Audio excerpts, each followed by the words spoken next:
I've worked with thousands of men in my private practice and in my consultations. And men fall in love with strippers, men fall in love with prostitutes, men fall in love with women with personality disorders every single day. Why is that? Is it because these women love them so much? Is it because they're kind? Is it because they're supportive or virtuous? No, it's because they fuck these men to the point where their brains start to melt. Okay? And when a man has brain melting, face skewing, life altering sex, it's like a drug. And it's like all that guy can think about. And that guy isn't gonna just hit and quit a woman who does the freaky nasty shit for him because he knows he can't get that on any street corner.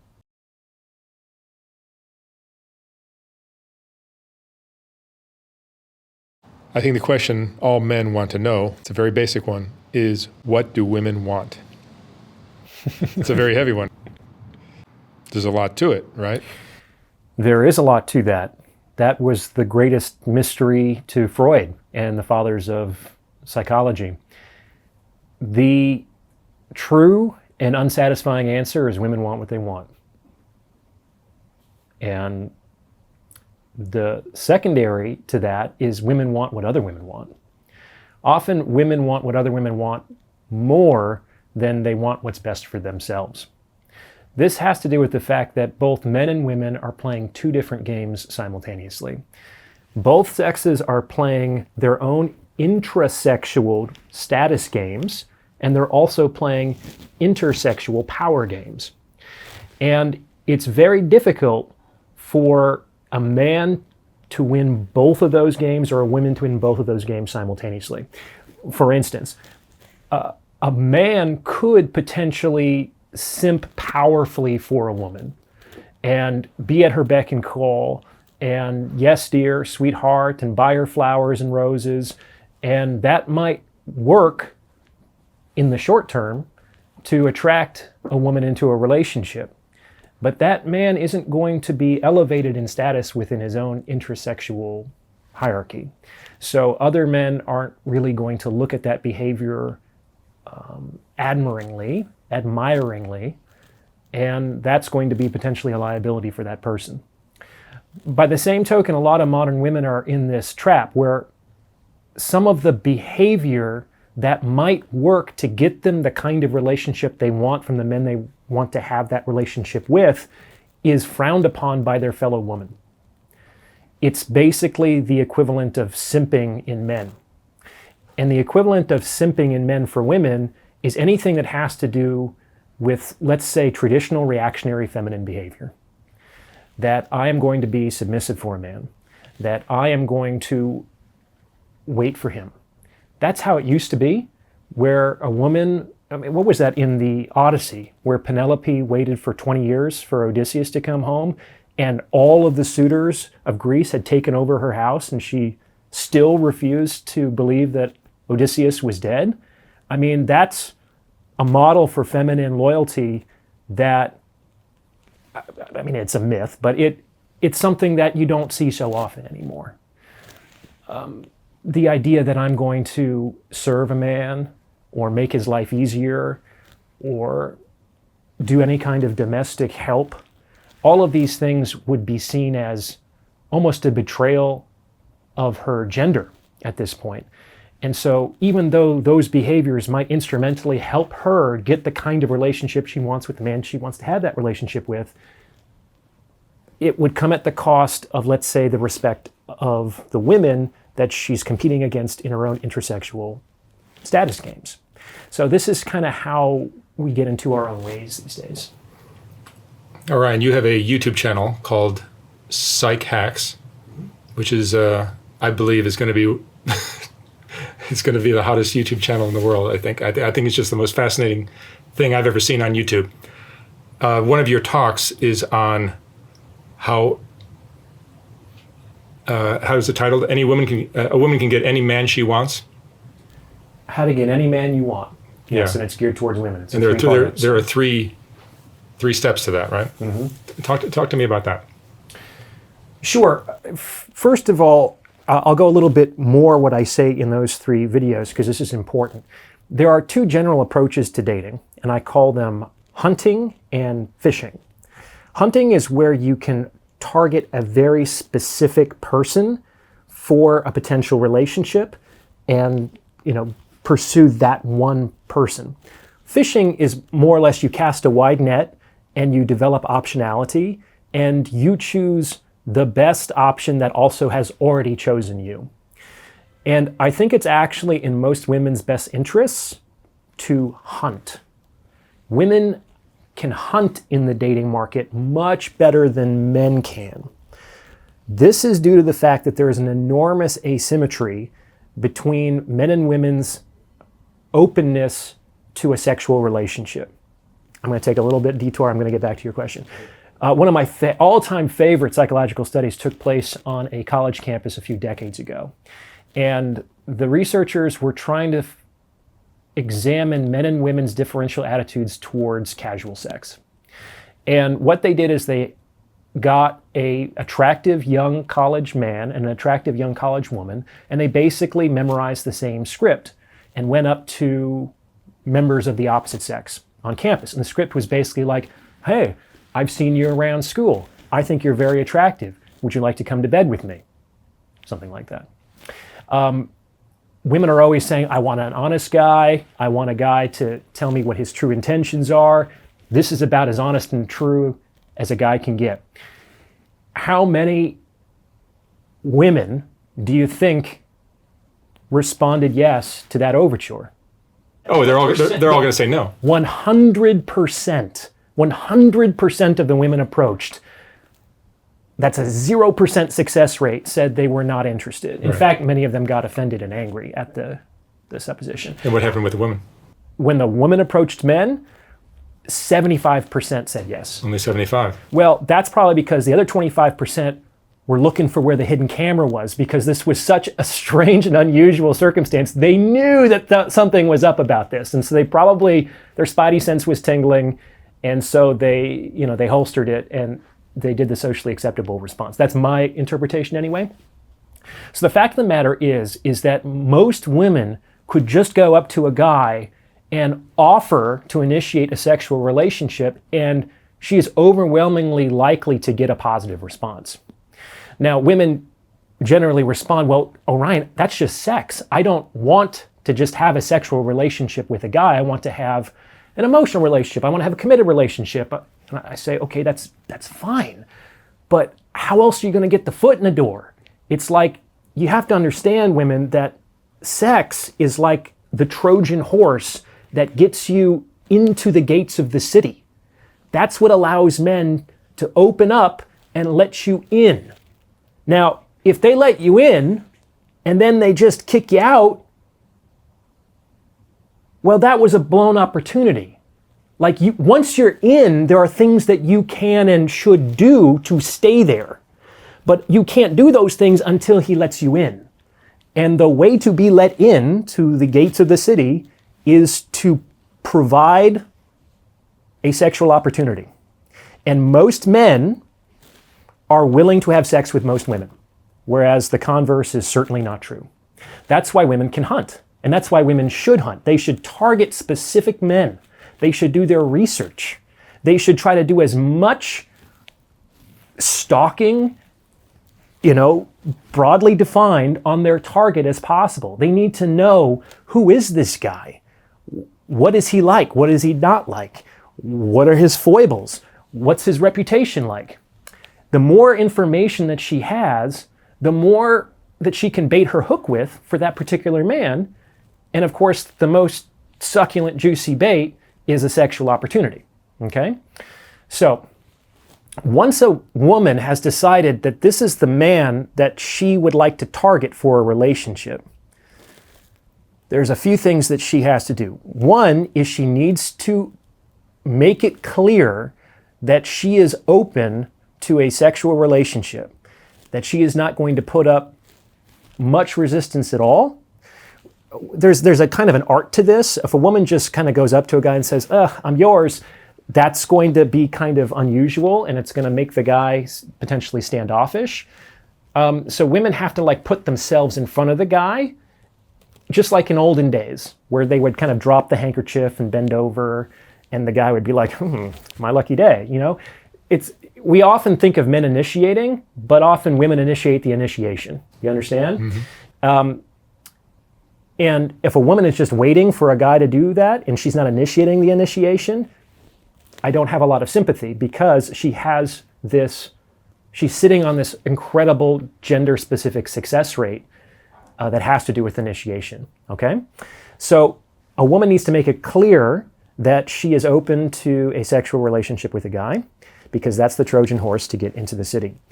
And in general, to keep a man, it's important for a woman to not just offer a sexual opportunity, but to be the nastiest, sluttiest version of herself possible.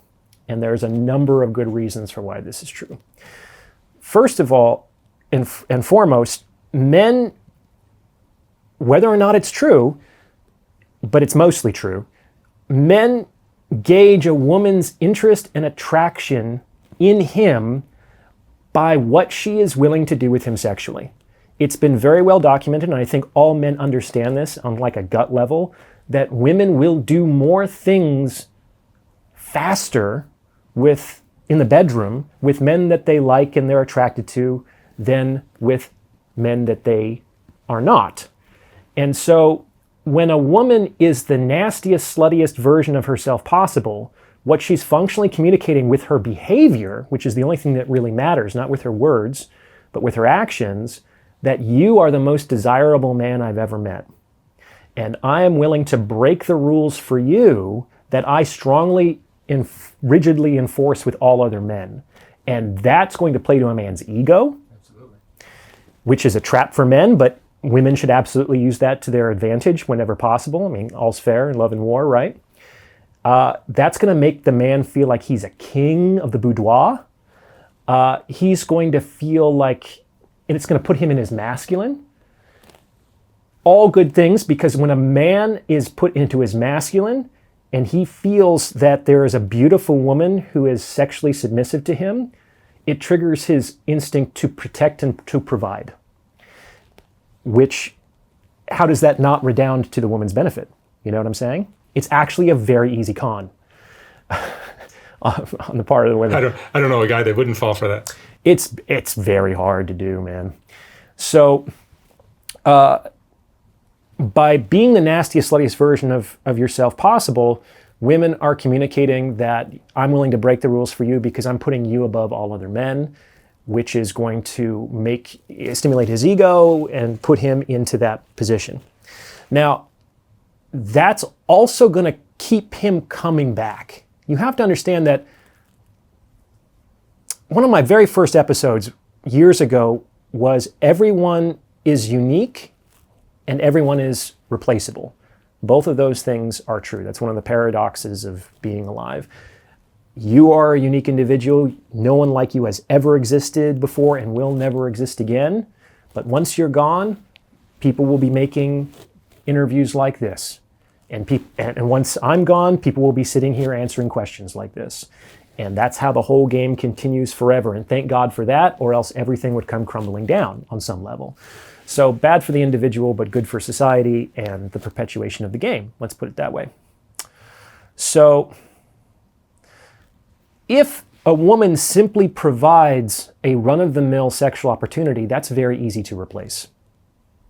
And the fact of the matter is that sex in today's marketplace is extremely cheap. It's cheap because sex must now precede commitment. There's a whole other spiel I can give you about why that's the case, but let's table that for now because I still want to answer your question. That's changed since our parents' generation, perhaps. It's changed in the last 60 years, and the main instigator of the change was birth control. 2-minute sidebar. The reason why commitment had to precede sex for so long is because the threat of pregnancy always loomed large.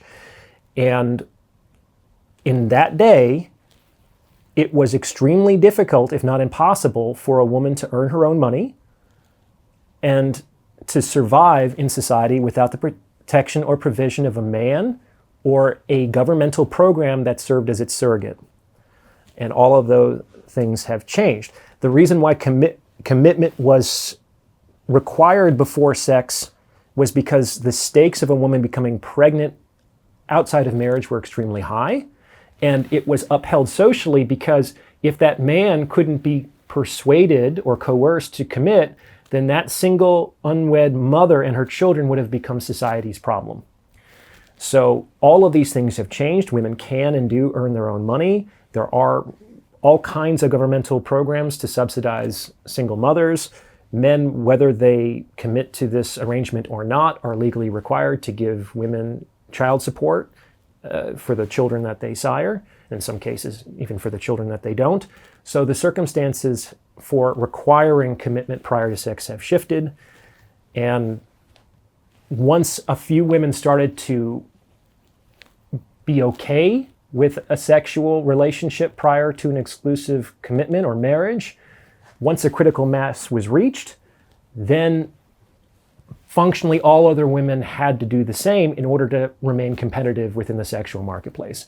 Because in today's day and age, if you were to go out on a first date with a woman and she were to insist, well, I'm not going to have sex until I get married, especially if she's not a virgin, she's going to price herself out of the sexual marketplace. That's going to be too expensive for any given man when there's a woman 2 swipes away who's going to be willing to go home with him for a drink or two. So that's the situation that we live in, for better or for worse. So sex is kind of the standard. We used to say, why buy the cow if you can get the milk for free, right? Well, that presumes that milk wasn't being freely distributed in the pasture. But now that milk is freely being distributed in the pasture, you have to give milk, not because milk will motivate anyone to make the sale, but because not providing milk is going to be in a strange absence. It's going to be more expensive for the buyer in a way that none of the competitors are requiring, okay? So this is the world that we live in, for better or for worse. So when women provide a sexual opportunity, it's a good idea to not just be a run-of-the-mill sexual opportunity. Because let me tell you, I've worked with thousands of men in my private practice and in my consultations. And men fall in love with strippers, men fall in love with prostitutes, men fall in love with women with personality disorders every single day. Why is that? Is it because these women love them so much? Is it because they're kind? Is it because they're supportive or virtuous? No, it's because they fuck these men to the point where their brains start to melt. Okay? And when a man has brain melting, face skewing, life altering sex, it's like a drug. And it's like all that guy can think about.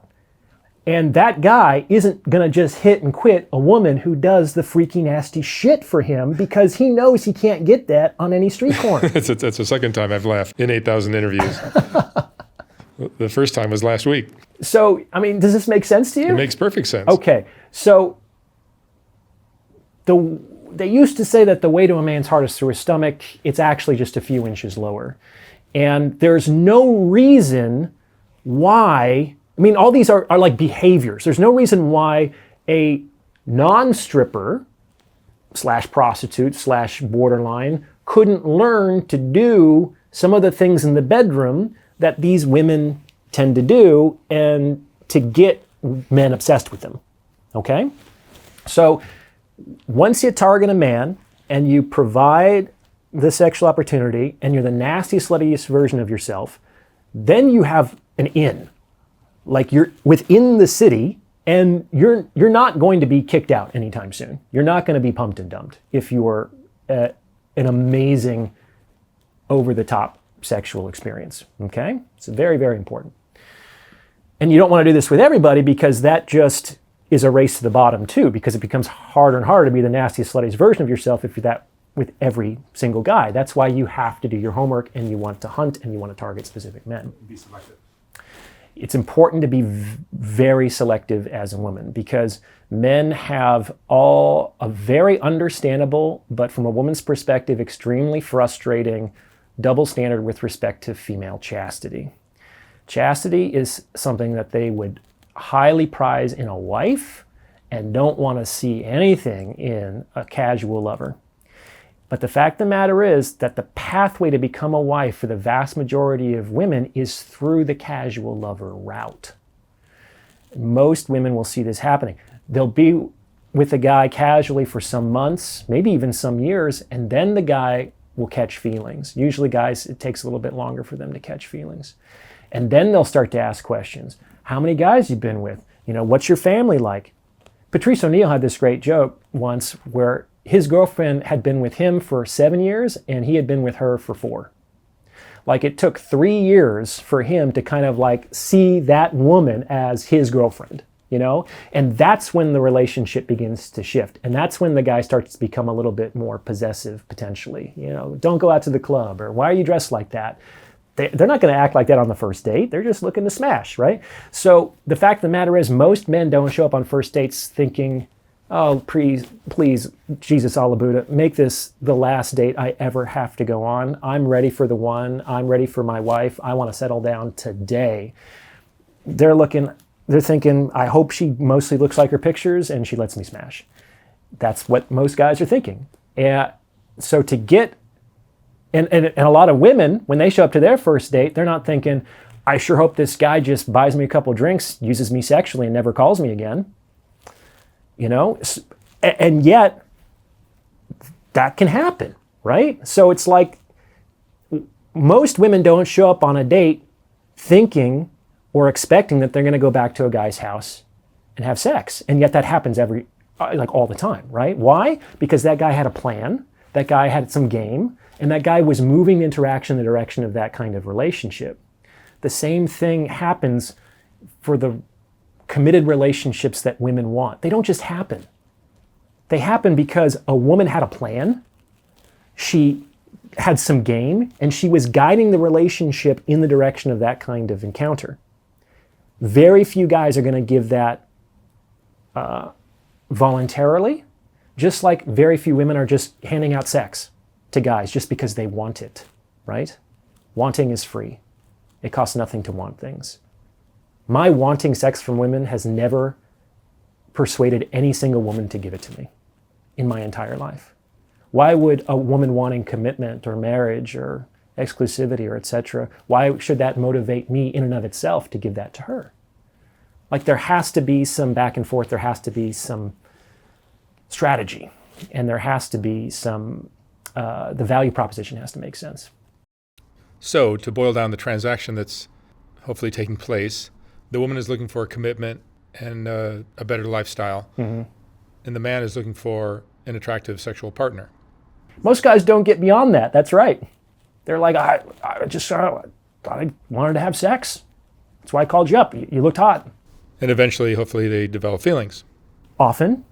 Not always. Not always. But yeah. I mean, what did Hannibal Lecter say? We covet what we see every day. So it's like, and there's the psychological term for that, I think, is the mere exposure effect, which is the well-documented phenomenon that people just feel more positively towards people, brands, ideas that they see every day. That's part of why marketing works, is that if I give you 2 brands and you've heard of this one and you haven't heard of this one, you're going to feel more positively disposed towards this one just because you're familiar with it. In fact, a great deal of dating and the emotion attached to that is really just familiarity as opposed to, let's say, love. But I digress. Okay, so a woman's in. She's now being the nastiest, sluttiest version of herself. So how can she convert that into the kind of relationship that she wants? The key is to stay there. The key to deepen the intimacy of that relationship beyond a pure sexual dynamic is for the woman to become useful. She has to be of use to the man in order to justify her introduction into increasingly intimate circles of his lifestyle. So let's go out on a limb and say that the men that the women are generally targeting for their relationships are not just like schmoes who are sleeping on the couch in their parents' basement. These are generally guys who are successful, who are rich, who are high status, who have prestigious professions. Maybe they're famous. Like, these women weren't there for this guy's struggles. They weren't there for when he was up and coming. They're targeting him now because of his fully extrapolated lifestyle. Okay? That's basically the biggest bait that men can use to attract women is lifestyle. The joke is basically that men want the Barbie doll. That's it. You know, we'll take the clothes off and we want the doll. Don't tell me the name, don't tell me the story, we just want the doll. And what women want is all the shit the Ken doll comes with. That's why there's Cowboy Ken, and there's Stockbroker Ken, and there's Malibu Stacy Ken. And they'll throw the Ken away, and they'll just play with the accessories in the dream house. And that's why the gendered complaints always fall along the lines of the man is just using me, the woman, for sex, and the woman is just using me, the man, for my resources and won't even fuck me. I have never, ever in my life heard a woman complain to me, I pay for the house, I pay for the car, I gave him the kids that he wanted, and he still won't touch me. I've never heard that, not even once. And I've never heard a man complain that he was just being used by a woman sexually. I sometimes in my past, I've wondered if I just wasn't attractive enough to be used sexually by a woman. I mean, I think it might even be kind of a refreshing change of pace. And that's an interesting failure, intersexual understanding, that men don't often see the problem of being sexually objectified because they think it's a compliment. But I can see how it would be uncomfortable for women to be sexually objectified by men that they don't want to be sexually objectified by. So once you're in, you want to be useful. This guy has been targeted by you because he's got a lot going on. Don't create problems for him, because the more you rock the boat, the more time, energy, and attention he has to take away from everything that's working, which is why you're there, is to enjoy the extrapolated lifestyle, to focus on you. So don't rock the boat, don't make any unnecessary problems, and then look around. Like, open your eyes, open your ears, listen to the guy. The guy will tell you all the time where he's struggling, where he still needs assistance, where his bottlenecks happen to be, and then just start to help him. Just start to help him. If you see that something needs to be done and no one else is doing it, congratulations, you've just been elected, you know? And why would you do this? Because I know a lot of women out there are thinking, Ryan, this is a terrible idea. I'm gonna have to what am I getting out of all this? I have to do all this stuff for a man? Well, what you're getting out of this is job security. Because the idea here is, once you start to do things in an instrumental way that are necessary for the maintenance and the propagation of this man's lifestyle, you become essentially indispensable to the whole machinery. It would be very difficult or painful to extricate you from all of the good stuff that guy has. That's where he's vulnerable, where he needs help. Because if you show up, don't see that as like a chore, see that as an opportunity. Oh, I'll take care of that. That's great. Because it gives you one more purchase into that life. If you can take care of that, it's going to be very, very difficult to get rid of you. And it also means that you're going to be around more and more, and you're going to be privy to increasingly levels of intimacy in his lifestyle. And that's basically how you achieve de facto commitment and exclusivity from a man. And you're integrating yourself into his life, and you're also the best sexual partner he's probably ever had. That man is never going to fucking leave you. If you fuck his brains out, don't cause problems, and help him, men are not difficult. Like, you can get any man that you want and keep him if you do those things. He could be a millionaire, he could be a billionaire, he could be an athlete, he could be a celebrity, he could be a neurosurgeon, he could be a rock star, whatever floats your boat. That's what you do. But there's still one thing a woman can do to screw it up. Yes. So women got in touch with me and they said, Orion, I tried all those things and it still didn't work. And I believed them. Some women do those things. I mean, there are certainly some women out there, I mentioned some of them, who know exactly what sexual buttons to push in a man to turn him into jelly. And they are great with, let's say, the love bombing, and they show up and they over-deliver with what they're willing to do in the context of that relationship. Maybe they don't do it quite long enough to really be fully integrated into his lifestyle, but they do those things. A lot of women, unfortunately, can snatch defeat from the jaws of success by doing one thing. And that one thing is disrespecting men. This is what I call the unbreakable rule. A woman can never, ever, ever allow herself to disrespect the man that she wants to be in a long-term committed relationship with. And there's a number of reasons for that, but one of the least appreciated ones is that if a woman allows herself to disrespect this man and he allows that as well, then over time, the dynamic of that relationship will shift to the point where that woman is functionally with a shell of a man that is no longer a person that she can respect or be attracted to. And that's generally when she looks for the door. So disrespecting a man usually provokes conflict, which rocks the boat, which goes against the things that I was talking about earlier. And it decreases a woman's own attraction for a man, especially if he doesn't respond effectively. And what do they say in the Bible? It's like a wise woman builds her house with her hands and tears it down, my ellipses, with her mouth. It's like a lot of women will open their mouth and talk their way out of the relationship that they could have had with the men who actually wanted to have it with them. And they do this because in the moment they might be frustrated or impatient.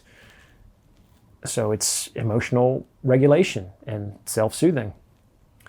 Women also disrespect men in less obvious ways. I mean, obvious ways are verbal abuse, criticism, physical abuse, mocking, especially in front of other people. But a woman can also disrespect a man by demanding explanations, by interrogating him. These are forms of disrespect because they play inappropriately with power differentials. The right to demand an explanation, the right to ask questions, always goes from the high to the low. It never goes the other way around. Just think about the military. If I were your commanding officer and I called you in and I told you about a mission, you wouldn't have the right to ask me a bunch of questions before you decided whether you were going to accept the mission. That would be insubordination and it wouldn't be tolerated. So there is a way to get the kind of information that you want from a man without interrogating, without shaming, without demanding. You do not have to always agree with a man. That would be impossible because we men do all kinds of boneheaded things all the fucking time. So women do not have to approve of a guy, but they absolutely have to find ways to disapprove, disagree, without disrespecting. And that's absolutely something that can be possible. The general rule of thumb is if you wouldn't say that in that way to your boss, if you were interested in keeping your job, you shouldn't say that to a man. Mm-hmm. So that was some great advice for the women. What do men need to provide in order to find the woman they want? It seems the ability to provide a better lifestyle is the number one thing a woman is looking for, right? Oh, generally, yes. So women treat men the way men treat jobs. And this will help men not take the dating process as personally as they might otherwise. Think of it this way. You might, as a man, have no problems at your current employment. You might feel that you're perfectly happy there. But if one day a recruiter called up and said, "Hey, Orion, I got an offer for you. Would you be interested in coming over to this company? We'll triple your salary. We'll give you unlimited paid time off. We'll give you a promotion. And we'll make sure that you never have to work on any of the projects you don't want to work on ever again." I'll take it. You're at least going to consider that offer strongly. And the vast majority of people are going to say, you know what? There's no problem here, but I have to do this for my career. And that's what a lot of guys hear, especially when they're young, when the women break things off, because in the vast majority of cases, that's what women do. They say something like, you know, you were great. I don't have any complaints about this. I just have to do this for me. This is something that I need to do for myself right now. It's the same thing. And everybody will understand at that company that this was the right move for your career. No one is going to say, oh, after all we've done for you, it's like, it's a fucking job. It's business. And if that person were in the same position, he or she would also have accepted the offer as well. So we don't need to get on our high horse and pretend to a righteousness that we probably don't possess. So the best way to attract a woman is to be a woman's best offer, to be a woman's best option, okay? And this is no small feat, because when you're 18 and you're a man, you have fuck all. Like, it's extremely difficult to be a young man in today's society, and it is not appreciated at all in popular culture. It's very, very difficult because at 18, women don't want you because you have nothing that women want. You don't have any wealth. You don't have any status. You don't have any emotional maturity. You're not ready to settle down and have kids. You're useless. You're just a big throbbing hard-on. And you can't even use that to transact for anything of interest for the woman. And you're kind of useless to men because you have no skills, you have no experience, you have no mastery. You're a liability on the fucking team. Like, I can help you, you can't help me. God forbid I have to fall, because are you going to catch me? Absolutely not. So it's like young men are double fucked. They're at the lowest of the low of all of their status hierarchies that they have to compete in. And they can be that way for 10 years. Because it can take about that long to develop an emotionally compelling lifestyle that might be the best option for a woman that man is authentically attracted to. Okay? So what do men have to do? They have to do a lot. And the first thing they have to do is they have to learn how to wait. So this has to do with let's call it the normalized sexual marketplace values of men and women, according to the research. So women's normalized sexual marketplace value peaks at 18 years old and drops precipitously from that day forward. It never rises again. Men's normalized sexual marketplace value is lowest at 18, gradually rises up until about 40, remains constant for about another 20 years, and then slowly declines into old age. It isn't until 30 years old that the average male sexual marketplace value exceeds the average woman's sexual marketplace value for the very first time. This means that women's default action is to act. Like, all things being equal, they will never be in a moment where they can demand the relationship they want from the man they want to have it with than today. Because for the vast majority of women, this is when they're going to have their highest valuation in the sexual marketplace. So their default is to act. On the other hand, most men will never be more disadvantaged in the sexual marketplace than they are today.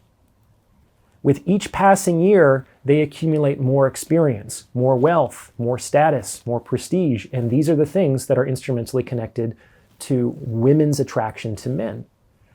So the first thing that men need to learn how to do is to wait, because it could be a while. It could be a while before they can start to enjoy an advantage in the sexual marketplace. And most guys don't get there, in the sense that they commit and foreclose before they experience that possibility. It's not a coincidence that the average age at first marriage in this country is 29. Remember I just said that 30 is the day when, or the year when the sexual marketplace polarity switches for the very first time, and it never, ever returns. So most marriages happen at the last moment that a woman enjoys a power differential over the man in the sexual marketplace. This is the smartest fucking thing that she could possibly do.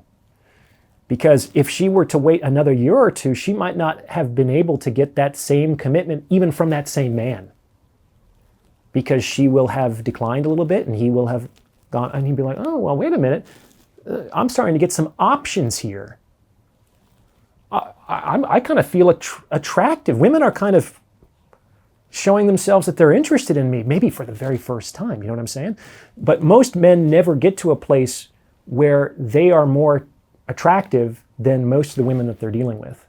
And so they think that it's almost like just a woman's right or an innate privilege to have that kind of attraction. It's not. It's just the consequence of being in a favorable moment in the sexual marketplace. Men don't always get there. They have to play their cards right, but they might get there eventually later in life. Like a Division I athlete, or a professional athlete a little bit later in life, a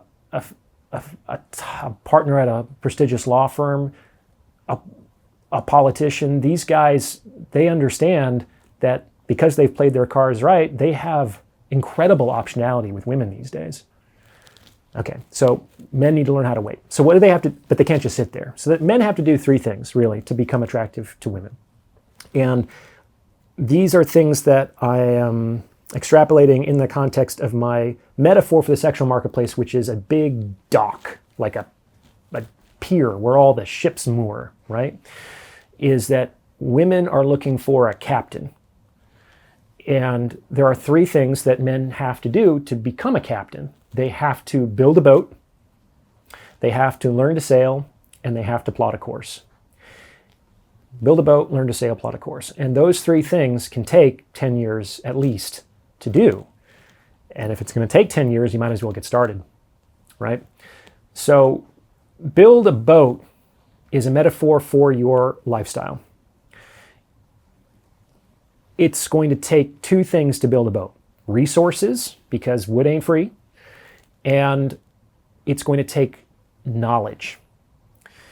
The knowledge is a part that doesn't get a lot of airtime in today's society. Everyone's thinking about the money. Money is extremely important. But if you don't have knowledge about how money works, you're not going to be able to keep the money if your fool ass actually lucks out and is able to get it. You know, if you don't understand what women are and how they operate, you're not going to be able to keep one if you actually have the good fortune to attract one into your life. Do you understand? So the knowledge that we're looking for is awareness for how reality actually works. Not how we want it to work, not how we think it should work, not how our society tells us it's supposed to look, but how it actually works. Because if we can understand the principles and the laws by which reality operates, we can flow with those currents and we won't be vulnerable when we're out on the open sea. So we need resources and we need the knowledge and experience to be able to maintain all those good things that we built indefinitely. Because what's the point in taking a castle if we can't keep it, right? Then we have to learn how to sail, which is the development of some kind of mastery or expertise. The fact of the matter is that women want successful guys.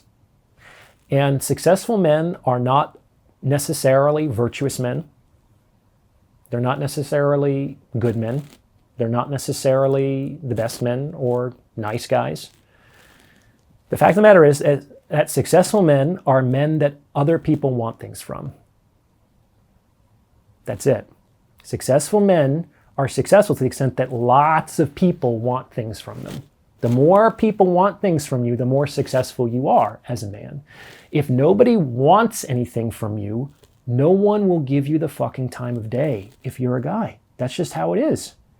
Now, this is the flip side of the male. This is the male experience to the equivalent to the, let's say, the sexual objectification that women complain about and experience. Oh, men just want to fuck me. It's like, yeah, kinda. And if they didn't, they wouldn't be talking to you. The equivalent of that is, well, these women just want things from me. It's like, yeah, but if they didn't, they wouldn't be talking to you, dude. So it's like, pick your poison. We both have our struggles to deal with, but ultimately, we have to be useful to others. And a successful man has developed a solution for a problem that many people have. And those people will line up with dollars in their hand to hand it over to that guy for that solution. Okay?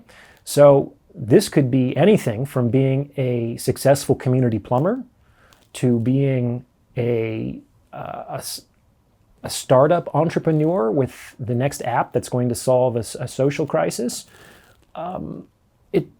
It could be anything, but you need to be able to solve many people's problems, and many people will need to want things from you in order to be successful.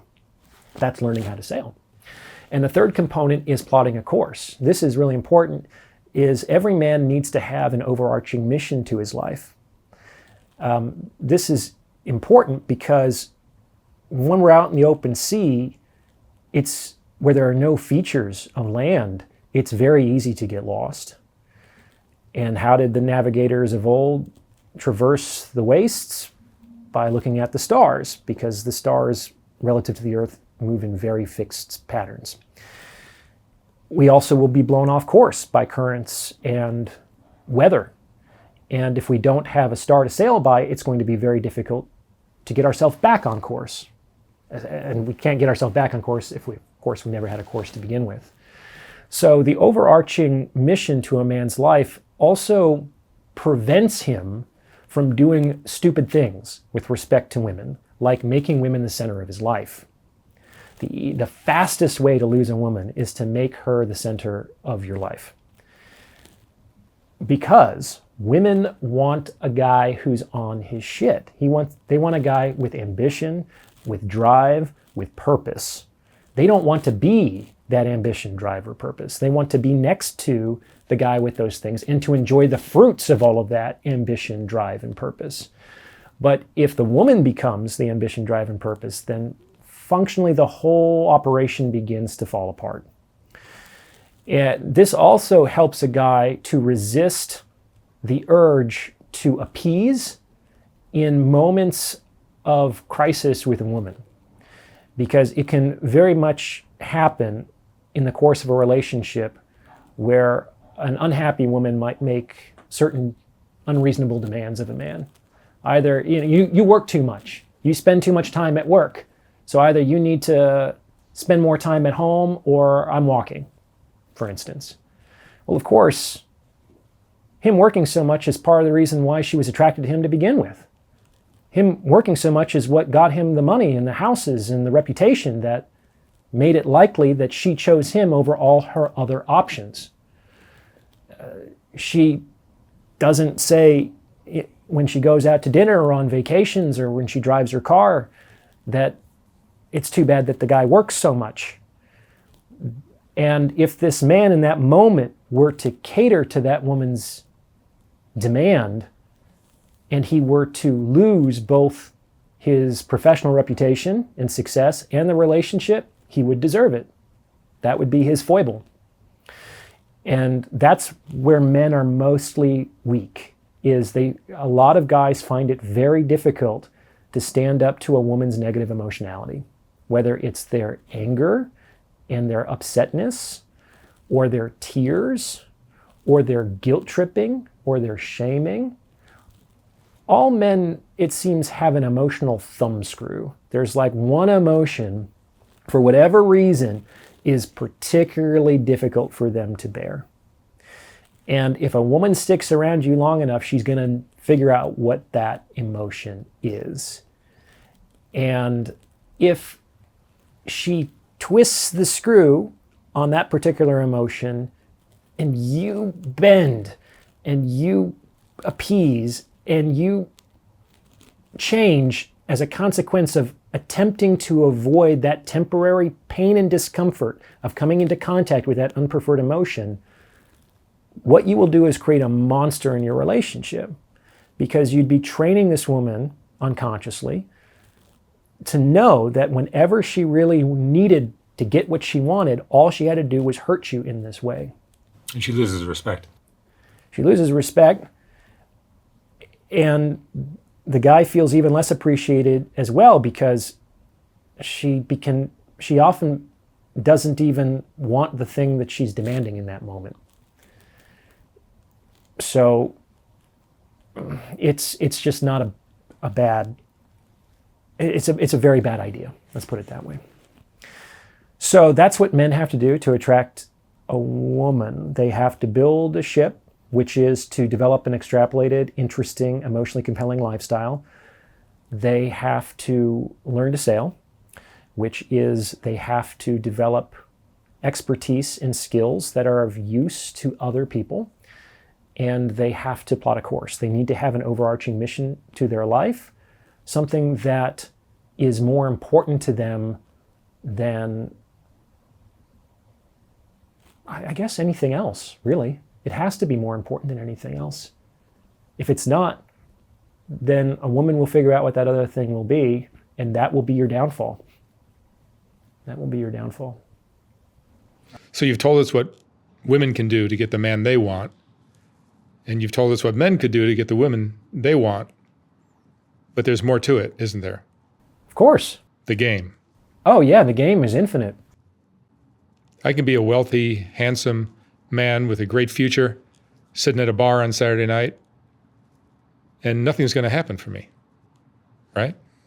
Correct. Especially if you're a man. If you are a decently attractive woman and you were to sit by yourself at a bar on a Saturday night, whether you wanted it or not, you would soon have company. But a man could be brilliant, he could be rich, he could be a neurosurgeon, and he could drink by himself all night. Okay? So men need game in the sense of they need some strategy in order to attract the opposite sex. That's very different from the strategies that women do. I'm not going to say that women don't have to do that. They do all kinds of things to their appearance, right? Because that's generally what's most important to men, especially on first blush, with respect to their attraction to women. So they do all kinds of things with respect to their figure and their dress and their fashion and their makeup and things like that. Men, for better or for worse, we don't really have to worry about that as much. So there are a few different strategies that consistently work to increase your attraction as a man to women. Let's see if I can remember them. Cocky and playful is an old standby from the pickup community. Being like, this is a tough one. It's not the best one, but being like funny, being the funny guy can work. Like there's, but it can also backfire, because at some point you do have to kind of transition from being kind of like goofy and playful to being sexual. And sometimes that can feel like a bait and switch to a woman. Patrice O'Neill used to say, "I wish I didn't have to laugh my way into pussy," but that was what he had to do, apparently. There is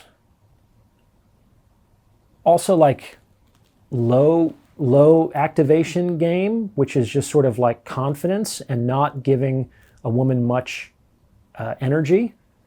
That works if you already have, let's say, some reputation buy-in.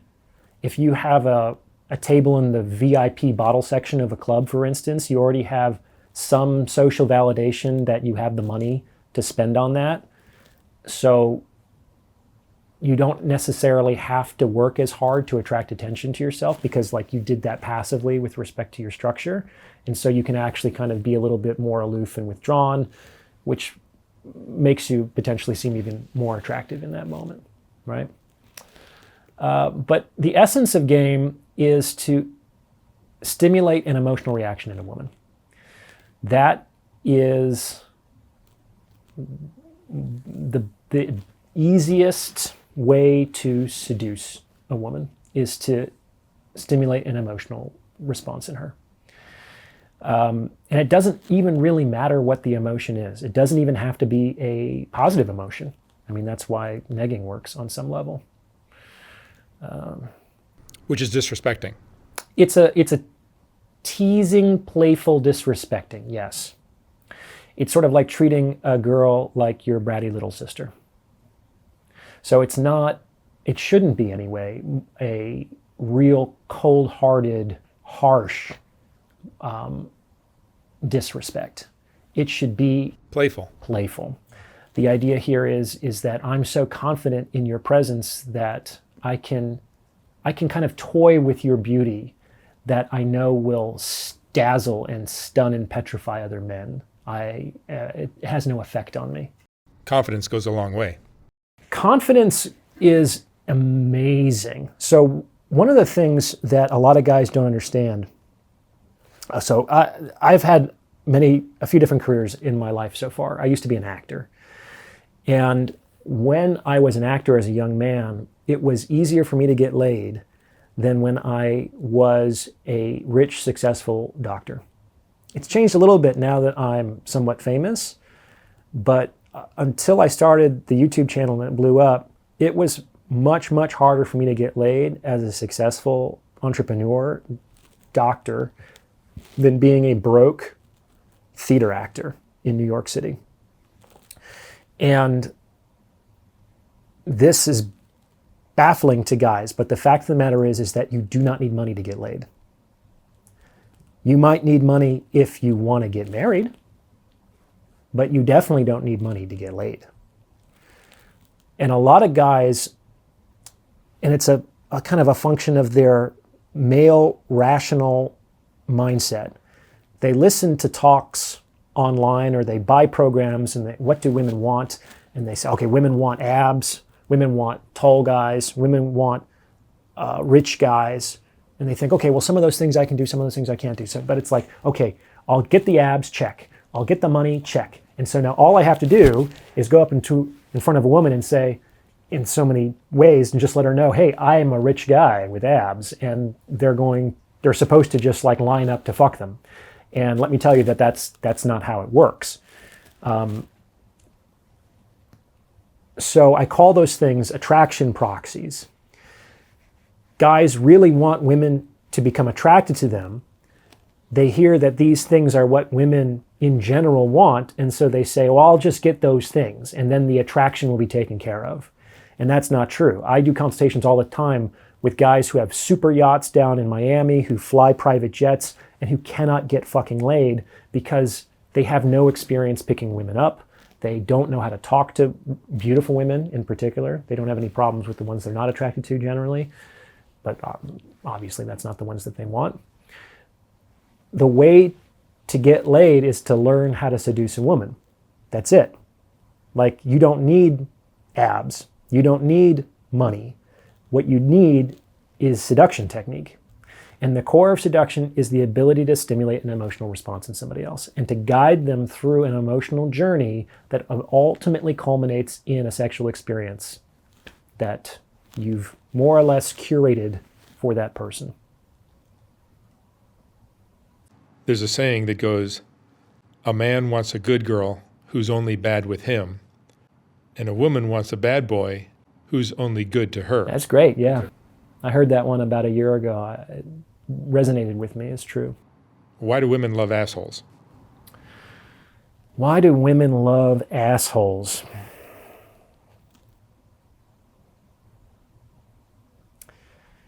Well, there's a number of reasons for that, and there are good reasons. First of all, an asshole is generally somebody who doesn't care about another person's feelings. This isn't my term. This is a term that a lot of guys use when they're losing out.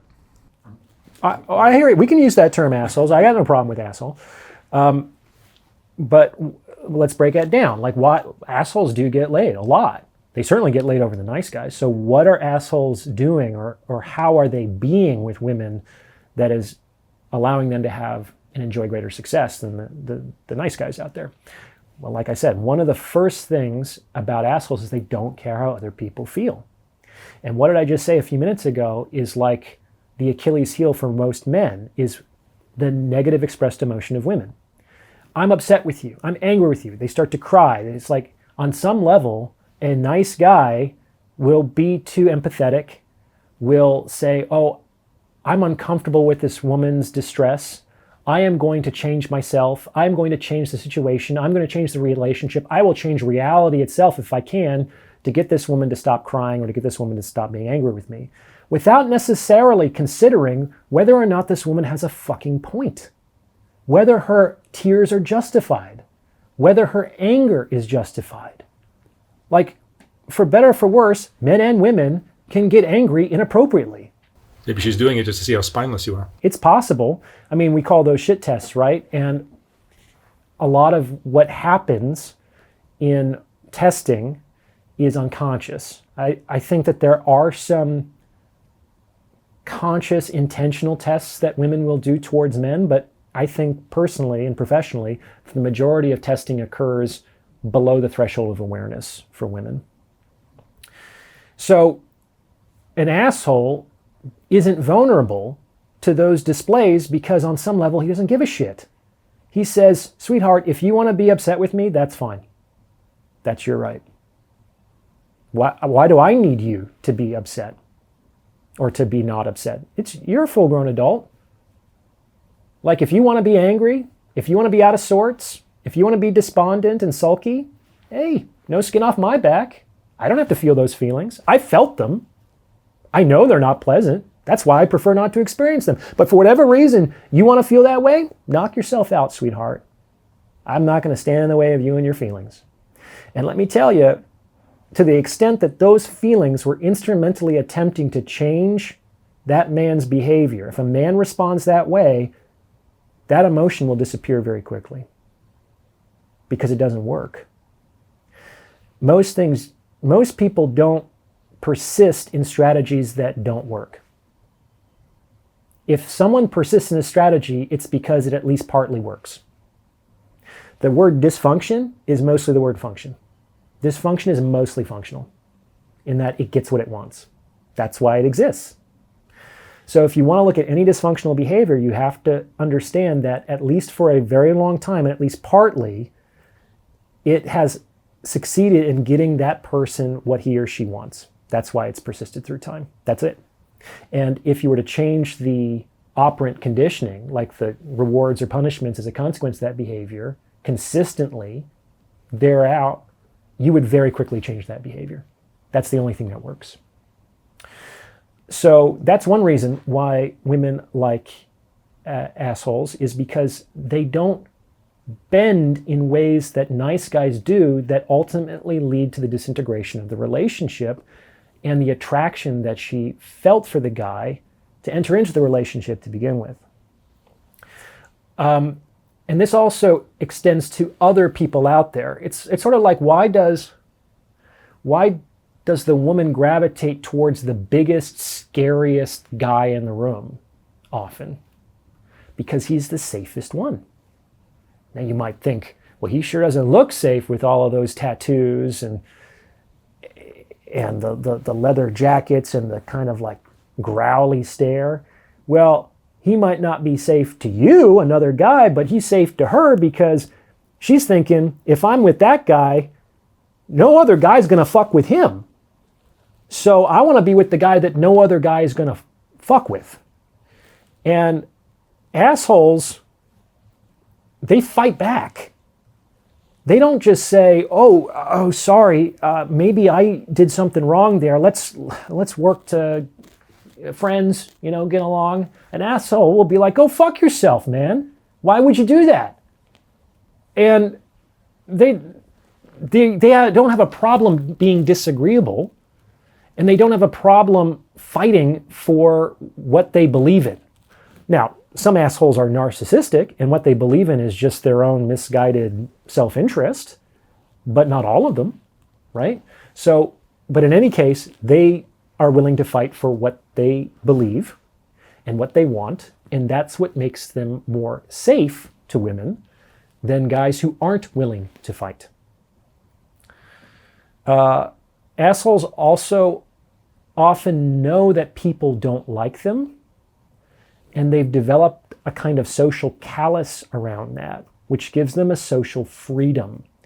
When you talk to most guys, the thing that paralyzes them socially, whether it's with other guys at parties to make new friends or with women picking them up, is they're afraid that they're going to look awkward or they're going to say something and people aren't going to like them. But when you're an asshole, people already don't like you. I mean, what's the fucking threat here? You know what I'm saying? So because I'm used to people not liking me, because there are people today right now who don't like me and I can deal with it, I have a social freedom that you don't. I can speak my truth because I know what happens when people disapprove or disagree with me and they hate me. Not much. Like, they get all bent out of sorts and life goes on. Assholes often get into trouble because they also understand that rules are, this is going to sound shitty, but rules are really just suggestions to maintain social cohesion at the mass level. But every rule has an exception. Every rule was created by people, and so every rule can actually be undone by people as well. An asshole knows that it's not a virtue to simply follow a rule because it's a rule. Like, it has to make sense. It has to support, I guess, his goals, whether they're personal or the social goals. And he doesn't mind necessarily transgressing those rules from time to time and getting into trouble. Because trouble is not really a real concept in many respects. Some of the darkest moments that some of the people I look up to have been in were really ways for them to launch their careers and their missions to an even higher, greater level. Like when Dr. King was arrested and thrown into the Birmingham jail, do you really think that he was in trouble? I mean, he has a mugshot, he was arrested, there he was in jail in handcuffs. That's about as bad as it gets in today's society. But it was an opportunity for him to write some letters, and it was then a pivot point to draw even more attention to a social cause, which generated even more momentum. Trouble, like a master can use anything to his benefit. Trouble is wasted on those on just the unmasterful. Like, nothing can go to waste to a master. Not a crisis, not a disaster, not a disagreement. Anything can be used to serve once you understand reality, once you have experience and expertise, and once you know what your purpose and mission is. Anything can be used to further that. You have nothing to fear. So I would say that in many respects, that's why women like assholes. Excellent. Fascinating talk. Let's take a little break, and Sure. We'll continue this, and I'll post it in a week for people that want to hear more of Orion. Thank you. All right. Thank you.